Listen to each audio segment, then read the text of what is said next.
ओडिशार शिक्षा क्षेत्र में आसवाक जाऊँगी वैप्लविक परिवर्तन। राज्य कैबिनेट बैठक में ऐतिहासिक निष्पत्ति एणिकी ओडिशा रे केजी रु पीजी पर्यंत समस्त छात्र छात्री मागणा शिक्षा जोगाई दिया। प्री स्कूल आरंभ कर स्नातकोत्तर बा पोस्ट ग्रेजुएशन जाए पाठ पढ़ाई आउ पैसा टीए भी खर्च करने को पड़ो ना। सरकार को ही मेगा योजना ज्ञानोदय शिक्षा समृद्धि योजना को कैबिनेट मोहर मिली। चलित शिक्षा वर्ष ही यह नियम लागू हेबो बोली मुख्यमंत्री कहते। अर्थ अभाव एणिकी ओडिशा रे कौनसी भी मेधावी छात्र छात्री पाठपढ़ा बंद हेबो नाही। राज्य सरकार को यह योजना द्वारा प्रतिवर्ष 32 लाख अधिक छात्र छात्री सीधासलख उपकृत हेबे। सबुठार बड़ कथा हेउची समस्त सरकारी शिक्षा अनुष्ठान रे नामलेखा फी बा एडमिशन फी संपूर्ण छाड़ करा जायछि। पूर्वरु ओडिशा रे केवल केजी रु अष्टम श्रेणी जाए मागणा शिक्षा व्यवस्था थिला, हेले एबे एहाकु उच्च शिक्षा पर्यंत वृद्धि करा जायछि। समस्त सरकारी कॉलेज विश्वविद्यालय एवं सरकारी अनुदान प्राप्त शिक्षा अनुष्ठान गुड़िक नुआ नियम समान भाव लागू हेबो।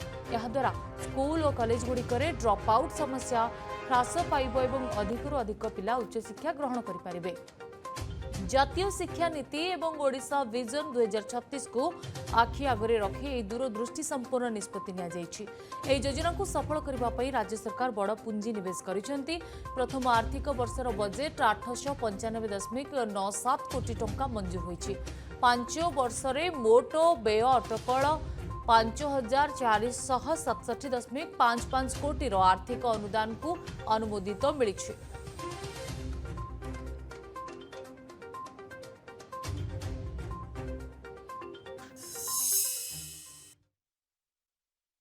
ज्ञानोदय शिक्षा समृद्धि यही योजना केजी रु पीजी पर्यंत ओडिशार समस्त छात्र छात्री को मागणा शिक्षा प्रदान करने आज आम सरकार आज कैबिनेट ये प्रथम निष्पत्ति नहीं कैबिनेट आज अनुमोदन करिसेंती।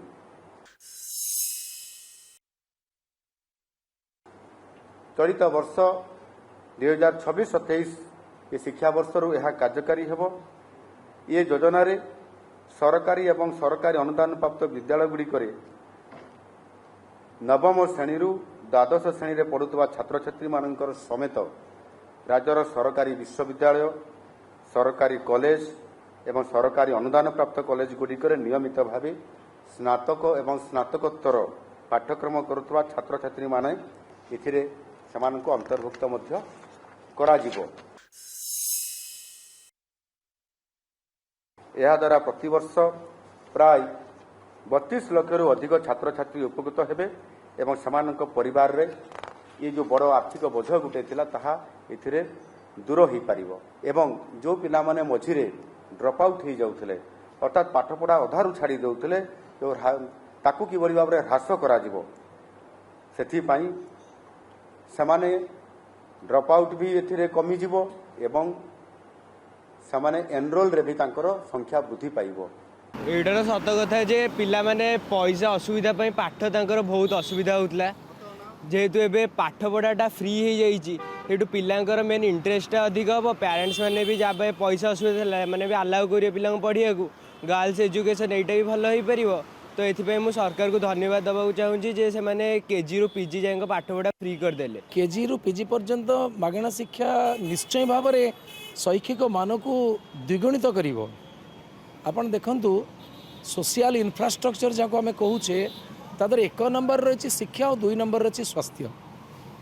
कारण अनेक समय मुझे कहे व्यक्तिगत भाव में कि उत्तम शिक्षा ही भल डॉक्टर्स को क्रिएट कर और भल डॉक्टर्स माने उत्तम स्वास्थ्य व्यवस्था को जोगे देवे। ओडिशा सरकार केजी रु पीजी पर्यंत समस्त मागणा शिक्षा देवाई डिसीजन नहीं एक स्वागतयोग्य पदक्षेप। या फल साधारण वर्गर लोक गरीब मेधावी छात्र माने बहुमात्रा उपकृत हेबे। सरकार जहाँ पदक्षेप नहीं शिक्षा क्षेत्र एक जुगान्तकारी पदक्षेप नब तेणु सरकार ये पदक्षेप सर्वाग्रे धन्यवाद।